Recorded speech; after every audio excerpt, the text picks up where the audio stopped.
Okay. Oh, you can see me. I think you need to see me because I need to explain a few things here. All right. Tell you not. I'm not going to show you how to suck eggs here or anything like that. But I want to. That's a horrible phrase. Anyway.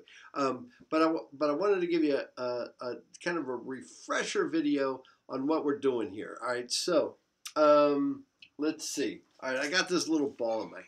All right. I got this little ball. When is the ball. All right, you go call LeBron a snowball. All right, but anyway, see, you got to do everything backwards when you're looking at yourself on these things. So I'll just look at this and then look at the thing and not worry about it. So what happens is what happens. So he jumped and we calculated his up to here. We calculated his gravitational potential energy at this point. Now, there was a big impulse. Remember when we talked about impulse, like when the bat hit the baseball and stuff like that? There's a huge impulse. This picture so you can see a little bit about what's happening. And all right, so LeBron, we got him up here, but he pushes off of the floor. All right, and the floor goes boom and throws him up in the air, 42 freaking inches, 100 right, up in the air. Just calculating, keep things simple. That's an impulse. And it was a very short amount of time, 0.05 seconds. So you've done that average force that pushed up on him, and we're going to calculate that average force. All right. So I wanted to go through a few points here.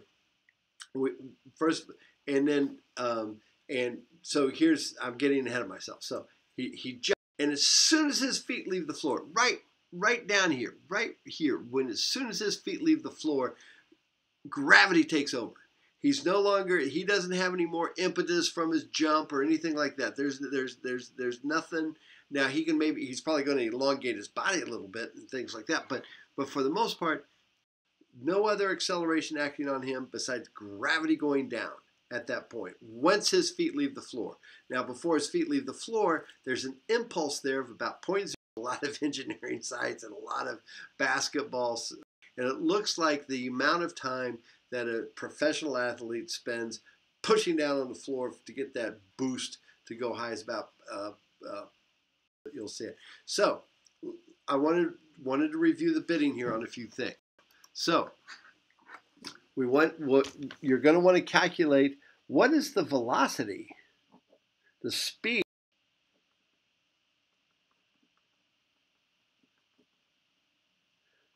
What is that speed that he left the floor? This is the next thing.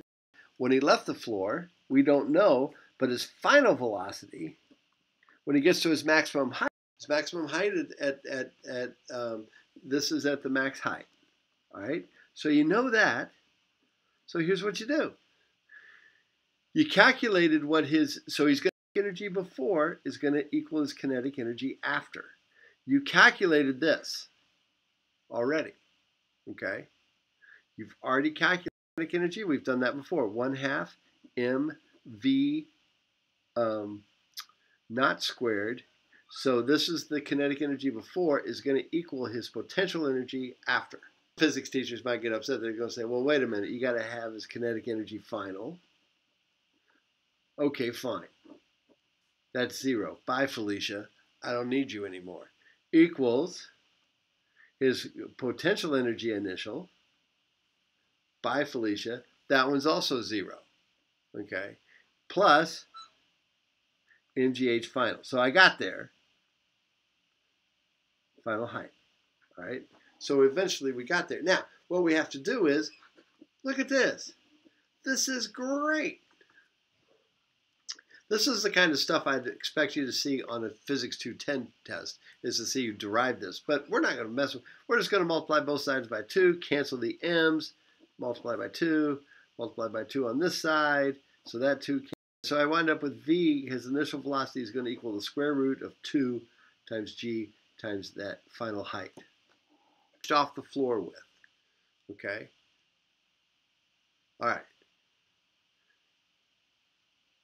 And then we're going to look at, so I'm going to combine all this together so that you can do it. All right, so, and I'll probably post this on Canvas or send it to you as an email, these sheets.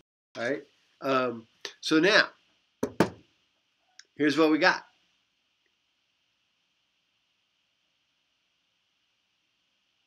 Or I can make it a picture. That's what we'll do. Watch my ladybug go to town here. Watch my lady. So then we can put it on the thing. Watch this. Watch this. She's good. She's amazing. I'll post it on the pages there. So you got that part. And so now let's take a look. And I can't remember what the time is, and I don't want to get it back to. I can't remember if it's 0.5 seconds or 0.05 seconds. I think it's 0.05 seconds because it's a Alex Gordon. Alex Gordon. I mean, he's a ability goes. But they said Aaron Gordon had 1,360 pounds was his average force that he smashed. Height that he had, but we didn't get what his final height was. So we're going to calculate the force that LeBron pushed off on. So what we have is from before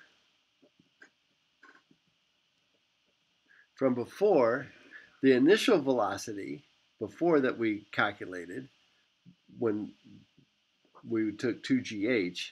Okay, now that becomes our final velocity during the jump. Okay, that becomes our final velocity during the jump. All right. So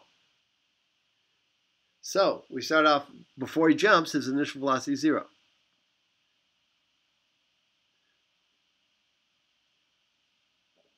All right. Now there's a little smooshing there, and there's a little distance. There's work done to throw him in the air. All right, and to elongate his body. There's a work done to get his body off the floor.